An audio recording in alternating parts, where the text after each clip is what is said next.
Hi everybody, I'm James Yodice, high school sports editor here at the Journal, joined again here by Ken Sickenger. We are into week 8, so final 4 weeks of the prep football regular season, which gets started on Thursday night with our, the city's best rivalry, Albuquerque's best rivalry game, which is LaQuave and El Dorado.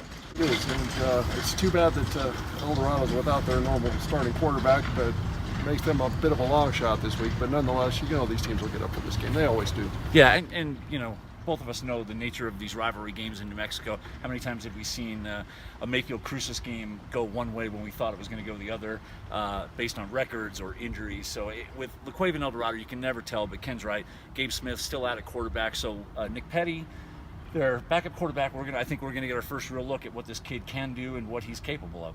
Absolutely, and I'm looking forward to seeing it. I mean, Charlie Dotson is usually good at pulling a few rabbits out of the hat, so let's see which ones he can pull out this week. Yeah. As we get into Friday night, we've got a couple of games in district play here in the metro area that are worth watching. The first one, Clovis and Manzano. Clovis coming off a shutout of Sandia last week. Manzano very nearly beat LaQuave. Great game last week. They lost 24-23. This suddenly becomes a very interesting game in this district with Manzano needing a win to kind of keep pace, and Clovis wanting a win to make sure they stay pace with the teams like LaQuave at the top. Absolutely, yeah, it's a big game in the district, and it's probably going to have a lot to do with seeding at the end of the year. Yeah, very much so. In District 1, we've got an interesting game at Cleveland High School. The Storm, undefeated, playing Cibola. Cibola had a very tough loss to Rio Rancho last week, lost on a touchdown pass with just 5 seconds left. They lost a 34-28 game.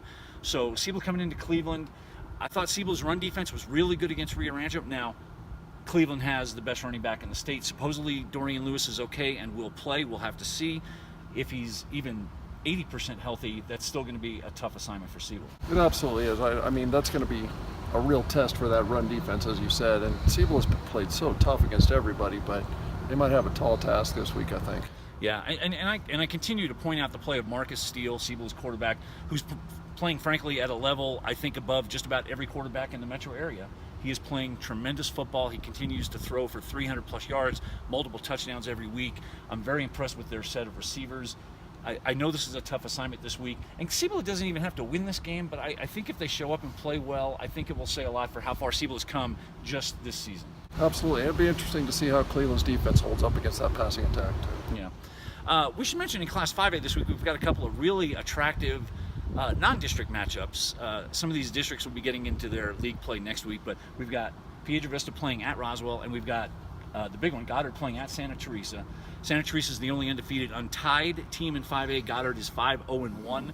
Biggest regular season game, Santa Teresa's coach told me, Shea Vieira, biggest regular season game Santa Teresa's ever had. I certainly can't recall a bigger one, and it's going to be real interesting to see how they hold up, because Goddard's been one of the heavyweights for a long time. Yeah. If Santa Teresa can pull this off, I think that's going to open a lot of eyes. And he told me in a telephone interview the other day that one of the big problems for the program is beating some of the heavyweights in 5A, like Goddard, like Roswell, like Artesia. So, yeah, a big test to see just how playoff ready this group is going to be. The other game is just as interesting, Piedra Vista at the Wool Bowl against Roswell, a couple of very highly ranked teams. I love this matchup. I know you think this is a trap game for Roswell coming off some big wins, but I happen to think the Coyotes are pretty good, so we'll see. Yeah, the Coyotes are clearly 5A's best team.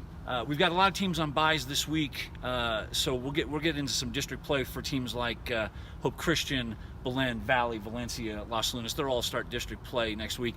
The only other game I wanted to mention this week was in Bernalillo this week, and we don't get a chance to talk about Bernalillo that much. They're hosting St. Pius on Friday night. Bernalillo just today has been awarded a forfeit win over Espanola Valley following this brawl they had with the teams the other night. So Bernalillo undefeated in district, technically. St. Pius coming off a big win over Pewaukee. Bernalillo is one of those teams a little bit like Santa Teresa. I mean, are they legitimate? I don't know. If they can play St. Pius tough, I think we'll know. If they don't, I think we'll have an answer there too.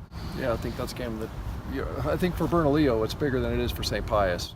Much bigger for Burnley, and much like the other game we were talking about, I don't think Burnley has to win this game. Kind of like the Cibola Cleveland game, they don't have to win, but I think it's important they show up and play well and try and be competitive into the second half, into the fourth quarter, and just prove something to themselves that they're ready, because their schedule's been very, very soft.